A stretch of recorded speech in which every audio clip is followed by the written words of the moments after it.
The longer you live life, the more you start to see there's synchronicities within things. The more you ponder and pay attention to your life, and the longer you live, and the more experiences you have in coming in and out of different situations in life, the more you pay attention to the ebb and flow of your life, the people that flow into your life, and the way that they flow, the timing, and the things that are going on with you during the seasons that they come and go, you will realize that there is a purpose, there's a masterful hand involved in this whole life sequence.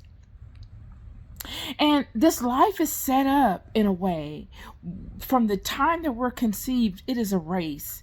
It is a competition. We've been competing from the time we were seeds swimming to penetrate and impregnate the egg. It has been a battle. It has been a race. It has been a competition. And all throughout your life sequence from that point on, there has been progressive movements and stages of rest. Then there's been stages of change, stages of what we would consider chaos, followed by stages of peace, and so on and so forth. All of this I'm speaking to is what we would consider change. That leads me to know that life is filled with change, right? And when I did my Bible studies last Wednesday, yesterday, and the Bible study prior to, and embarking on the journey throughout the New Testament, Spirit is leading me to communicate and to pay attention to the method in which it is moving. When you see, as we progress throughout the New Testament, all of the challenges, all of the new interactions that these children will have, all the newness that will come into the house of Israel, it makes you look and to think of how does that affect us individually. Initially, the house of Israel was a house that housed the succession of the bloodline of the Hebrew children. And now we're going into a phase where there are many others amongst the nations that have seen the hand of the God of these children move, and they have fallen in love with the concepts and the teachings of this God, so much that they have now become converts into the house of Israel, the house of the Hebrews. And that's what leads me to this conversation today. I just sitting here on the sofa. I actually woke up this morning with it, and it was spawned on by a conversation that I had prior to delivering this week's Bible study. And it is that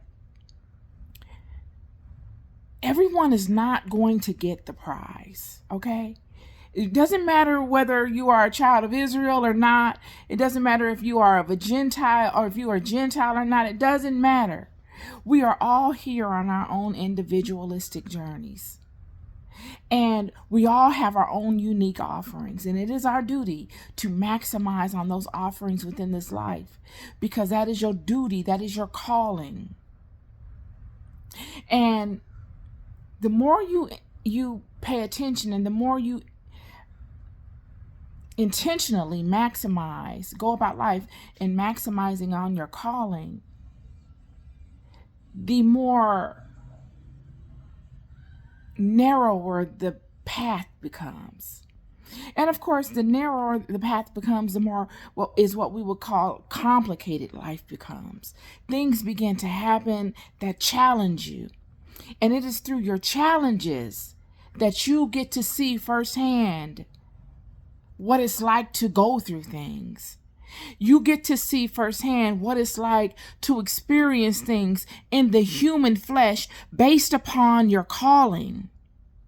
All the things that you are to experience in being able to master that aspect of your calling, not just in the aspect of delivering upon it, but managing and overcoming all the trials and tribulations that come to thwart you from doing so.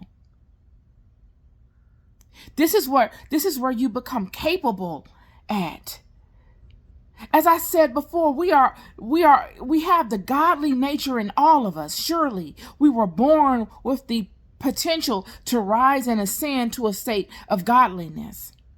Yet many of us do not stand in that. And this is where the path is so important. This is why.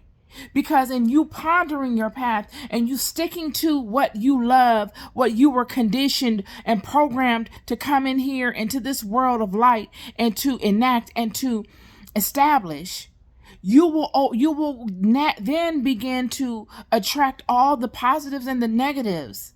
And it is through your actions and your diligence and your knowledge and your honing in on the God within you that will allow you to overcome all of these challenges and still stay true to the deliverance of your gift without allowing it to be compromised, without changing your I am to somebody else's because you feel as if yours is not worthy enough. In doing so, you experience all that one that is truly a God would experience. This is where you get your expertise at. This is where you get the knowing from. Because it is in the wrestling with this thing that you gain the prize. And the prize is knowing a thing, mastering a thing.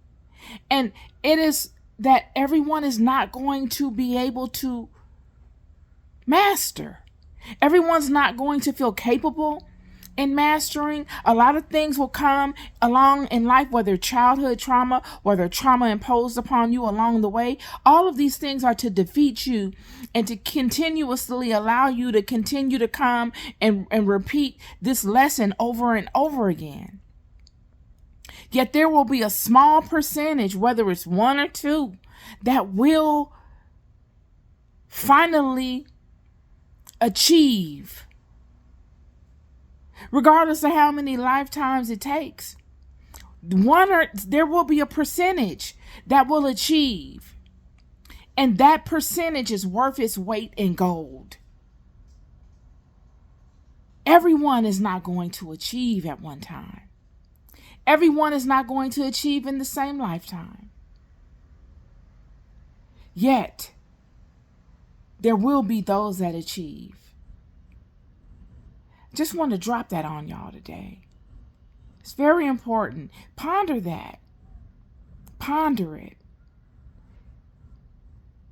It's a very interesting concept. And I'm looking to expound more upon that in the weeks and months to come. You'll love more than I could ever tell you. Ever tell you. It is the love that has sustained you. And it is the love that will continue to sustain you. Keep going. Be relentless. And be blessed. Peace and love.